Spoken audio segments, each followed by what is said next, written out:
मानसी ने घड़ी पर नज़र डाली। 6 बज चुके हैं। उफ, इतनी जल्दी सुबह क्यों हो जाती है? उसके दिमाग में अगले 3 घंटे चलने वाला दैनिक घटनाक्रम घूमने लगा। बच्चों को उठाना, नहलाकर तैयार करना, पापा जी को बादाम दूध और स्प्राउट, मम्मी जी का चरणामृत। उफ, उसे इतने काम सोचकर ही चक्कर आने लगे। झटके से चादर हटाकर उठना चाहती थी, मगर कमर जवाब दे गई थी। हफ्ते भर से पीछे पड़ा बुखार कल विदा हो गया, मगर कमज़ोरी अभी भी साथ छोड़ने को तैयार नहीं थी। ऊपर से इस कमर दर्द ने आ जकड़ा था। मानसी ने खुद को इतना बेबस कभी महसूस नहीं किया होगा जितना आज कर रही है।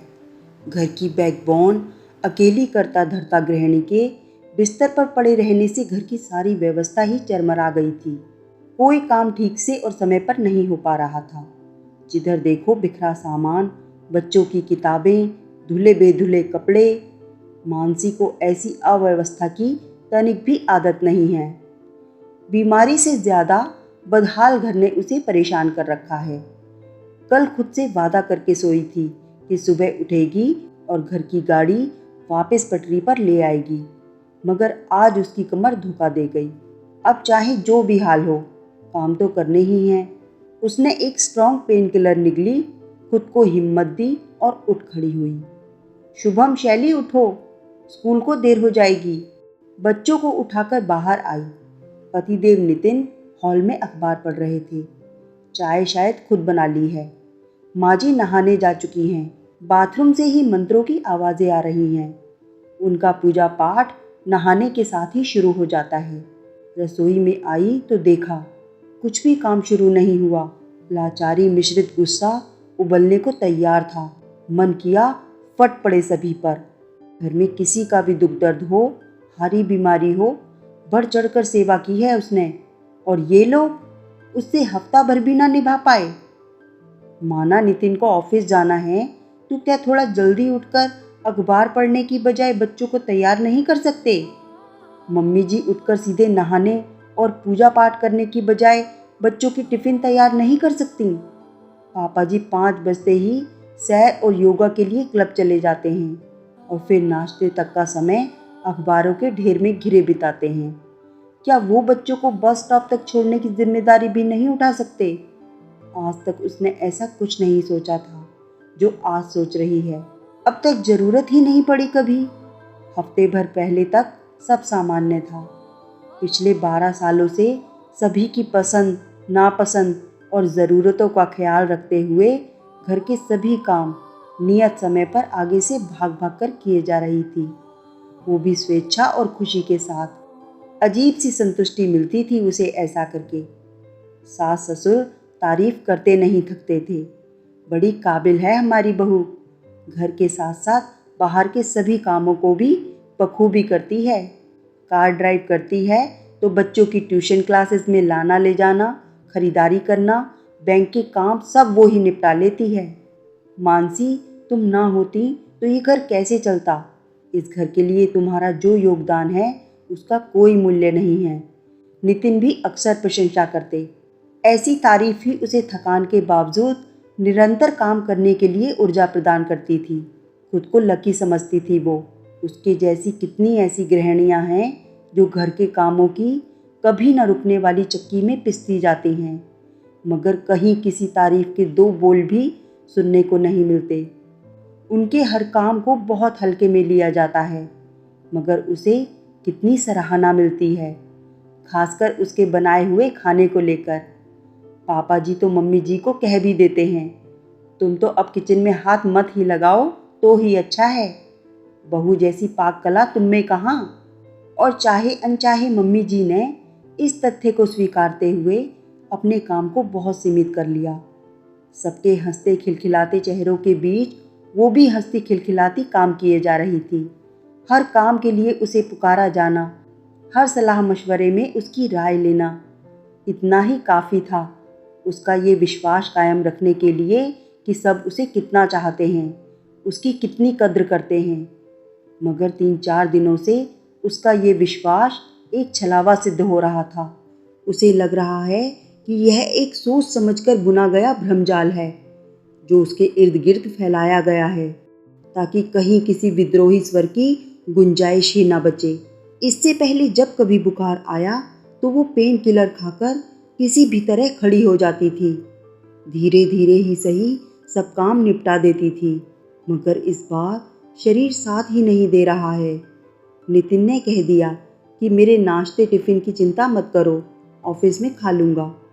मम्मी जी भी अपना और पापा जी का टोस्ट व दाल रोटी से काम चला रही हैं, मगर उसका क्या? और बच्चे, नित नए व्यंजन खाने वाले बच्चे कब तक टोस्ट व दाल रोटी खा पाएंगे? उनके कपड़े, यूनिफॉर्म, होमवर्क, प्रोजेक्ट वर्क, वो सब कौन देखेगा? इतने सालों में पहली बार स्कूल से शिकायत आई है, शैली का प्रोजेक्ट समय पर नहीं बना। कोई साथ बैठकर कराता तभी तो। पापा जी चाहते तो बनवा सकते थे, ग्लोबल वार्मिंग पर ही तो था। सबने अपना अपना खाना पीना संभाल लिया, पर इससे आगे कुछ करने की किसी ने ज़रूरत ही नहीं समझी। क्या इसी को कहते हैं सहयोग देना और ख्याल करना? मम्मी जी ने भी 2 दिन तो हालचाल पूछा। तीसरे दिन स्वर में चिंता और झल्लाहट टपकने लगी। अभी भी बुखार नहीं उतरा क्या? खड़ी नहीं हो पा रही हो क्या? दवाई बदल कर देख लो। चेहरे के भाव स्पष्ट थे। बहुत आराम हुआ, अब खड़े होकर घर संभालो। नितिन भी 1-2 दिन सपोर्ट दिखाकर तीसरे दिन से रूटीन लाइफ में बिजी हो गए। उसे सबसे ज़्यादा बच्चों की फिक्र हो रही थी। अब न कोई उन्हें टीवी से हटकर पढ़ाई करने को कहता है, ना ही कोई रात को ज़बरदस्ती ब्रश कराता है। किसी किसी दिन तो नहाए बगैर ही स्कूल चले गए हैं। आज छठे दिन जब मेरा बुखार उतरा तो मम्मी जी ने राहत की सांस ली और पहले की तरह अपने रूटीन पूजा पाठ में लग गईं।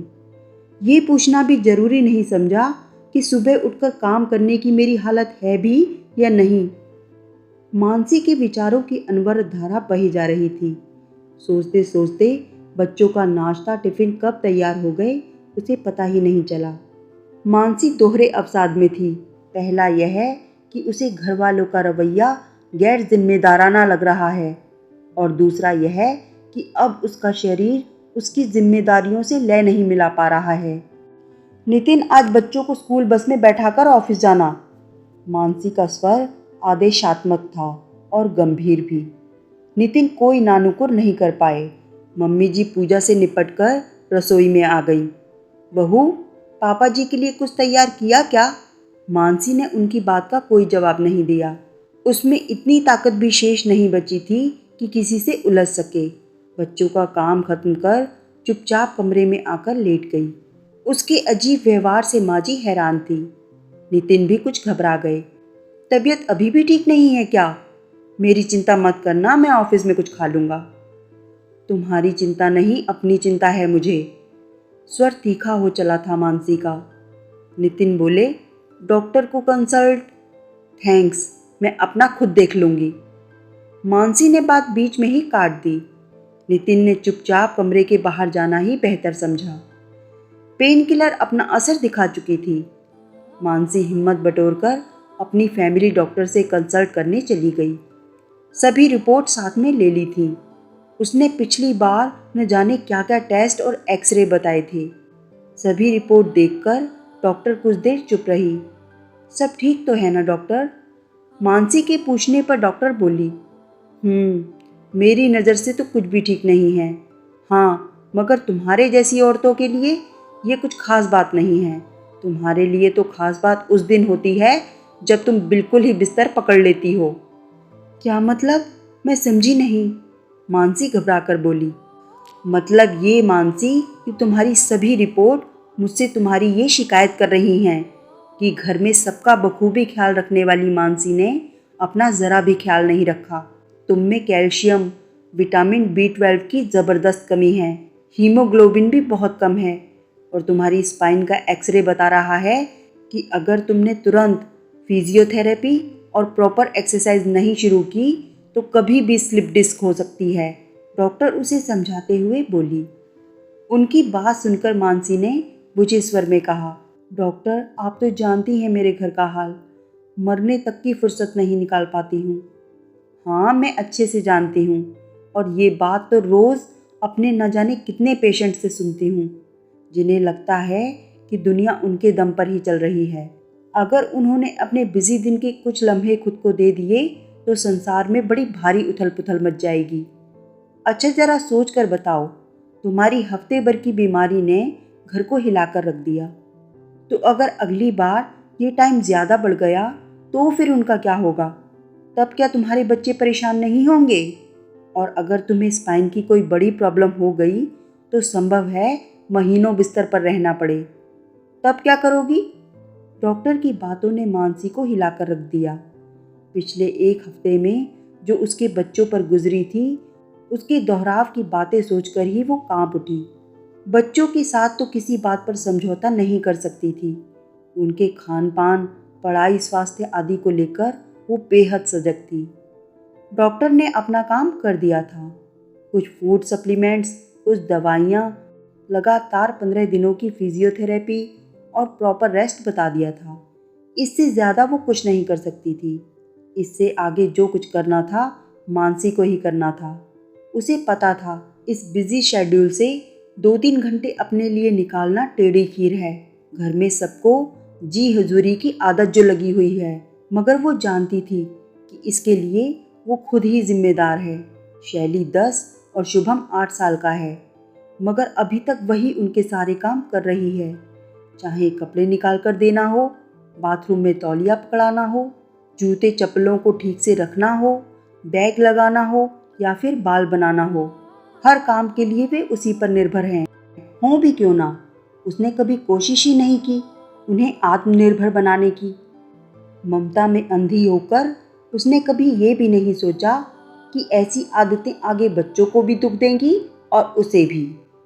तभी उसकी हफ्ते भर की बीमारी ने बच्चों पर इतना बुरा असर डाला।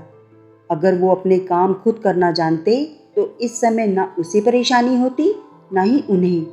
खैर, जो हो गया उसके बारे में सोचकर कुढ़ने से क्या फ़ायदा। अब आगे कैसे स्थिति सुधारी जाए, इस पर ध्यान देना है। सबका अच्छे से ध्यान रखने के लिए उसे अपना ध्यान रखना ही होगा। धीरे धीरे ही सही सब ठीक हो जाएगा। मन में सकारात्मक पहल लिए मानसी घर की ओर चल पड़ी। आ गई बहू? क्या बोली डॉक्टर? सब ठीक है ना? माँ जी चिंतित थी। हाँ, अभी तक तो सब ठीक, मगर चलो शुक्र है भगवान का। माँ जी मानसी की बात बीच में ही काटते हुए ईश्वर को धन्यवाद देने लगी। इतना भर सुनकर ही उनकी समस्त चिंताएं दूर हो गई थी। इससे आगे कुछ डिटेल जानने की ना उन्हें ज़रूरत थी ना ही चाहत। लंच के लिए काफ़ी देर हो गई है, ऐसा करो कुछ हल्का फुल्का ही बना लो, तुम्हारे पापा जी भी आते होंगे। माँ जी ने फटाफट आदेश दिया। मेरी तो अभी हिम्मत नहीं है। आपने पीछे कुछ नहीं बनाया है तो फिर कुछ बाहर से ही ऑर्डर कर दीजिए। मानसी ने स्पष्ट लाचारी व्यक्त की। जवाब सुनकर माँ जी के चेहरे पर भले ही तनाव की रेखा खिंच गई थी, मगर मानसी ने खुद को बेहद हल्का महसूस किया।